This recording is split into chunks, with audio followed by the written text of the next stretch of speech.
Hi guys, welcome back to our channel. நான் உங்கள் வாழ்க்கை இன்ட்ரெஸ்டிகே சகானா ஷாலினி. இன்னைக்கு இந்த வீடியோல $100 ஸ்டார்ட் அப் பிசினஸ் பத்தி தான் இந்த வீடியோல பார்க்க போறீங்க. ஆல்ரெடி நம்மளுடைய சேனல்ல பாசிவ் இன்கம் பத்தியும் நம்ம போட்டுருக்கோம். அது மட்டும் இல்லாம அன்லாக் இட் அப்படிங்கிற புக் மூலமா மணியை பத்தின ஒரு இம்பார்ட்டன்ட் லெசன் 3 என்னெல்லாம் இருக்குது அப்படிங்கிறதையும் நம்ம வீடியோவை அப்லோட் பண்ணியிருக்கிறோம். அதை பார்க்காதவங்க கீழே டிஸ்கிரிப்ஷன் பாக்ஸில் லிங்க் இருக்குது, அதையும் போய் வாட்ச் பண்ணி பாருங்கள். ஓகே, இன்றைக்கான வீடியோவில் நாம் எப்படி ஒரு இன்வெஸ்ட்மெண்ட், ஒரு லோ இன்வெஸ்ட்மெண்ட்டில் ஒரு பிஸ்னஸை ஆரம்பித்து ஒரு 20 lakhsக்கு மேலே நம்ம ஏர்ன் பண்ணலாம் அப்படிங்கிறத பற்றி தான் இந்த வீடியோவில் பார்க்க போகிறோம். ஓகே, வாங்க வீடியோக்குள்ளே போகலாம். $100 ஸ்டார்ட் அப் இந்த புக்கில் ஆத்தர் 1500 சக்ஸஸ்ஃபுல் பிஸ்னஸ் ஓனருடைய லைஃப் ஸ்டைலையும் அவங்க எப்படிலாம் பிஸ்னஸ் ஸ்டார்ட் பண்ணாங்க, எப்படி சக்ஸஸ்ஃபுல் அடைஞ்சாங்க அப்படிங்கிறத எல்லாத்தையுமே அவங்க அனலைட் பண்ணி ஒரு ரிவ்யூவாக தான் $100 ஸ்டார்ட் அப் அப்படிங்கிற புக்கை ஆத்தர் எழுதியிருக்கிறாங்க. இந்த புக்கை படிக்கும்போது செம மோட்டிவாகவும் இருக்குது. இன்றைக்கி இருக்கக்கூடிய காலகட்டத்தில் என்ன தான் நம்ம மெயினாக ஒரு ஒர்க் பண்ணாலும் அடிஷ்னலாக நமக்கு ஒரு இன்கம் தேவைப்பட்டுகிட்டே தான் இருக்குது. அதுக்கு மெயின் சோர்ஸுக்கு நம்ம ஒர்க் வச்சுட்டு சிலவங்க பிஸ்னஸும் சைடில் சைடு இன்கம்காக பிஸ்னஸ் ஸ்டார்ட் பண்ணுவாங்க. இப்போ பிஸ்னஸ் ஸ்டார்ட் பண்ணணும், பிஸ்னஸ் ஆரம்பிக்கணும் அப்படிங்கிற இன்ட்ரெஸ்ட் நிறைய பேருக்கு இருக்கும். ஆனால் அதை ஆரம்பிக்காமல் நிறைய ரீசன் சொல்லிகிட்டே இருப்பாங்க. இந்த பிஸ்னஸ் ஆரம்பிக்கணும்னா எனக்கு ஒரு இடம் தேவைப்படும், அதுக்கு ஒரு முதலீடாக எனக்கு கொஞ்சம் மணி போடணும், இப்படிங்கிற மாதிரி விஷயங்கள்லாம் இருக்கும். இப்படி நம்ம நிறைய விஷயங்கள் நினச்சி நம்ம அடையணும்னு நினைக்க வேண்டிய விஷயத்தை நம்ம பண்ணாமலே விட்டுறோம். எடுத்துக்கிறோம், பிஸ்னஸ் ஸ்டார்ட் பண்ணணும் அப்படின்னா ஒரு 6 க்ரைட்டீரியா சொல்கிறேன், அது என்னென்ன அப்படிங்கிறத நோட் பண்ணிக்கோங்க. ஃபஸ்ட்டு இன்ட்ரெஸ்ட் இருக்கணும். ஒரு பிஸ்னஸை ஸ்டார்ட் பண்ணுறோன்னா என்ன பிஸ்னஸ் நம்ம ஸ்டார்ட் பண்ண போகிறோம், இதை நம்ம பண்ணோன்னா நம்ம கண்டினியூஸாக நம்மளால் பண்ண முடியுமா அப்படிங்கிற ஃபஸ்ட்டு ஒரு இன்ட்ரெஸ்ட் இருக்கணும். செகண்ட், நம்மளுடைய பேஷன். இப்போ இவங்க இந்த பிஸ்னஸ் பண்ணுறாங்க, அதனால் நானும் அந்த பிஸ்னஸ் எடுத்து பண்ண போகிறேன் அப்படின்னா அதில் நம்ம சக்ஸஸ்ஃபுல் அடைவோமா அப்படின்னா நோ. ஏன்னா அவங்களுக்கு அதை பிடிச்சிருக்கு, அதை அவங்க பேஷனாக பண்ணுறாங்க, ஸோ அதனால் அவங்களுக்கு அது சக்ஸஸ்ஃபுல்லாக போகுது அப்படின்னு சொல்லலாம். யார் யாருக்கு என்ன விஷயத்தில் பேஷன் இருக்குதோ அந்த விஷயத்தை எடுத்து அதை பிஸ்னஸ் மூலமாக மோட்டிவ் பண்ணோம்னா அதில் நம்ம சக்ஸஸ் அடைவோம். அது செகண்ட் ஒன். நம்ம ஒரு கம்மியான அமௌண்ட்டை வச்சு அந்த பிஸ்னஸை ஸ்டார்ட் பண்ணுறோம். நம்ம நிறைய இன்வெஸ்ட்மெண்ட் பண்ணி நான் ஒரு பிஸ்னஸ் ஸ்டார்ட் பண்ணணும் அப்படின்னா 2 லட்சம் 3 லட்சம் நான் இன்வெஸ்ட் பண்ணுவேன், இன்வெஸ்ட் பண்ணி அது மூலமாக நான் க்ரௌத் பண்ணுவேன் அப்படின்னு நினைக்கக்கூடாது. லோ இன்வெஸ்ட்மெண்ட் ஹை இன்கம் அப்படிங்கிற மாதிரி இருக்கும். அதுதான் $100 ஸ்டார்ட் அப் அப்படின்னு சொல்லுவாங்க. இன்றைக்கி நம்மளுடைய இதில் $100 அப்படிங்கிறது 7000. நம்ம 7000 அமௌண்ட்டை இன்வெஸ்ட்மெண்ட் பண்ணியே 20 லட்சத்துக்கு மேலே ஒரு மாதத்துக்கு நம்மளால் ஏர்ன் பண்ண முடியும் அப்படிங்கிறத தான் தெளிவாக ஆத்தர் $100 ஸ்டார்ட் அப் அப்படிங்கிற இந்த புக்கில் சொல்லியிருக்கிறாங்க. ஒரு பிஸ்னஸை ஸ்டார்ட் பண்ணுறோம் அப்படின்னா அவங்களுக்கு ஸ்பெஷல் டேலண்ட்டும் ஒரு ஸ்பெஷல் ஸ்கில்லும் வேணும் அப்படின்னு நினச்சிக்கிட்டு இருக்காங்க. அப்படிலாம் இல்லை. ஸ்பெஷல் டேலண்ட்டும் ஸ்பெஷல் ஸ்கில்லும் இல்லாட்டாலுமே நம்ம பிஸ்னஸ் ஸ்டார்ட் பண்ணி அது மூலமாக நம்ம முன்னேறி போயிட்டே இருக்கலாம். இதுதான் பிஸ்னஸோடைய பேசிக்கான 3 விஷயத்தை வச்சு பார்ப்போம். ஒரு பிஸ்னஸை ஸ்டார்ட் பண்ணுறோம் அப்படின்னா நமக்கு ஒரு ப்ராடக்ட் வேணும், அப்புறம் அந்த ப்ராடக்டை சேல் பண்ணுறதுக்கு கஸ்டமர் வேணும்.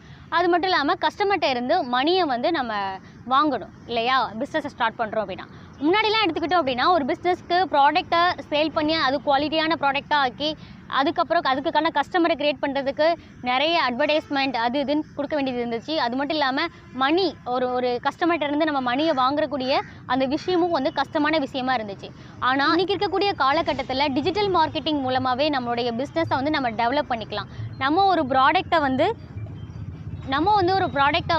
மற்றவங்க அதை மேனுஃபேக்சர் பண்ணியிருந்தாலும் அந்த ப்ராடக்டை வாங்கி நம்ம சேல் பண்ணுறதுக்கு நம்மளுடைய டிஜிட்டல் மார்க்கெட்டிங்கை பயன்படுத்திக்கலாம். கஸ்டமர்ஸுமே சோசியல் மீடியாவிலேருந்து நம்ம எடுத்துக்கலாம். அது மட்டும் இல்லாமல் பேபால், பேடிஎம், ஜிபே அப்படிங்கிற இது மூலமாக நம்ம அவங்கக்கிட்ட இருந்து வாங்கக்கூடிய மணி டிரான்சாக்ஷன் கூட இப்போ இருக்கக்கூடிய காலகட்டத்தில் டிரான்சாக்ஷன் வேறு லெவலில் போயிட்டுருக்கிறதுனால அதையுமே நம்ம ஈஸியாக க்ரோத் பண்ண முடியுது.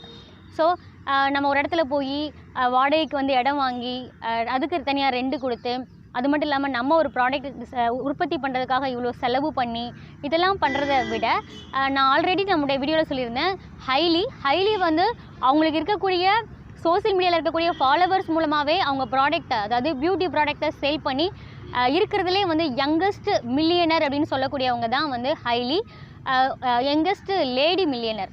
ஒரு விமனால் அவங்களோட ஃபாலோவர்ஸை வச்சு இவ்வளோக்கெல்லாம் சக்ஸஸ் ஆக முடியுமா அப்படிங்கிறதுக்கு ஒரு மிகப்பெரிய உதாரணம் அவங்க தான் அப்படின்னு ஆல்ரெடி போன வீடியோலே சொல்லியிருந்தேன். ஸோ இதுலேயும் அப்படி தான் ஒரு பிஸ்னஸோட பேசிக் லெவலில் தெரிஞ்சுக்கணும். அப்புறம் செகண்ட் ஒன் பார்த்தோம்னா இன்ட்ராக்ஷன்.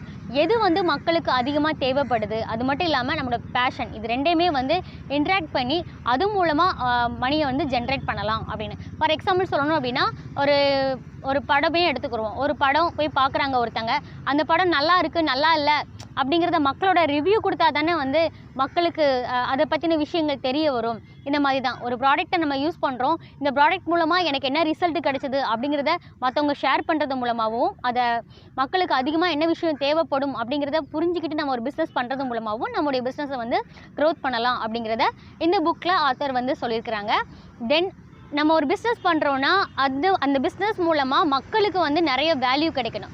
ஒன்று மக்கள் எதிர்பார்க்குறது இன்க்ரீஸ்ன்னு சொல்லணும்னா எல்லாருமே எதிர்பார்க்குறது கொஞ்சம் டைம் தான் இருக்கணும், ஆனால் அதில் எனக்கு நிறைய மணி வேணும் அப்படிங்கிற ஒரு விஷயம் வந்து எல்லா மக்களுமே எதிர்பார்ப்பாங்க. அதே மாதிரி சில விஷயங்கள் டிக்ரீஸ் ஆகணும்னு நினைப்பாங்க.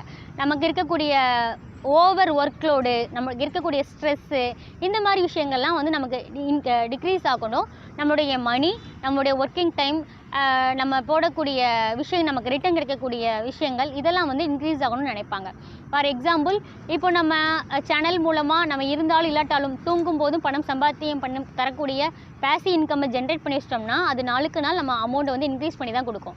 அதே மாதிரி டிக்ரீஸ் ஆகுறது, நம்மளோட ஸ்ட்ரெஸ் லெவலை வந்து நம்ம வந்து குறைக்கணும் அப்படின்னா நம்ம நிறைய காமெடிஸ் பார்ப்போம், நிறையா நமக்கு என்ன பேஷன் இருக்கோ, எதை வந்து நம்ம பார்த்தோன்னா நம்முடைய ஸ்ட்ரெஸ் லெவல் குறையுமோ அந்த மாதிரி விஷயங்கள் நம்ம பண்ணுவோம். அப்போது இந்த மிமிஸ் க்ரியேட் பண்ணுறவங்க, அப்புறம் அந்த காமெடி வீடியோஸ் பண்ணுறவங்க, இவங்கெல்லாம் வந்து மக்களுடைய ஸ்ட்ரெஸ் லெவலை கம்மி பண்ணுறதுக்காகவே நிறைய வீடியோஸை கொடுத்து அது மூலமாக அவங்க பிஸ்னஸை க்ரோத் பண்ணிக்கிறாங்க, மக்களுடைய ஸ்ட்ரெஸ்ஸை வந்து இவங்க குறைச்சிக்கிறாங்க. இதுதான் பிஸ்னஸை பற்றி $100 ஸ்டார்ட் அப் அப்படிங்கிற புக்கில் வந்து ஆத்தர் சொன்ன சில விஷயங்களை, எனக்கு புரிஞ்ச சில விஷயங்களை மட்டும் உங்களுக்கு இந்த வீடியோ மூலமாக நான் வந்து பகிர்ந்துக்கிறேன். அப்புறம் ஒரு பிஸ்னஸை ஸ்டார்ட் பண்ணதுக்கப்புறம் அதை க்ரோத் பண்ணுறதுக்கு நான் எதுவுமே பண்ண மாட்டேன் அப்படிலாம் இருக்கக்கூடாது. நம்ம ஆரம்பத்தில் ஒரு சேனல் ஸ்டார்ட் பண்ணும்போது நம்மளுடைய வீடியோ குவாலிட்டி வந்து கம்மியாக இருக்கலாம், இல்லை நமக்கு எடிட்டிங் ஸ்கில்லோ இல்லைனா அதை வாய்ஸ் ஓவர் பண்ணக்கூடிய விஷயங்களோ வந்து நமக்கு வந்து இது பண்ணாமல் இருக்கலாம். ஆனால் நம்ம ஸ்டார்ட் பண்ணதுக்கப்புறம் கொஞ்சம் கொஞ்சமாக நம்முடைய வந்து ஸ்கில்லையும் இம்ப்ரூவ் பண்ணிவிட்டு அதில் சில விஷயங்களில் மாற்றங்களை கொண்டு வந்தோம் அப்படின்னா நாமளும் ஒரு சக்ஸஸ்ஃபுல்லான ஒரு பிஸ்னஸை வந்து ஸ்டார்ட் பண்ணி அச்சீவ் பண்ண முடியும் அப்படிங்கிறது தான் இந்த வீடியோ மூலமாக நான் உங்ககிட்ட பகிர்ந்துக்கிறது. ஓகே, இந்த வீடியோ உங்களுக்கு எல்லாருக்கும் பிடிச்சிருக்கும் அப்படின்னு நம்புகிறேன். உங்களுக்கு பிடிச்சிருந்தா லைக் பண்ணுங்கள், ஷேர் பண்ணுங்கள், மறக்காமல் ஹர்ஜி சகானா ஷாலினி அப்படிங்கிற நம்மளோட சேனலை சப்ஸ்கிரைப் பண்ணி ஆதரவு தருங்க.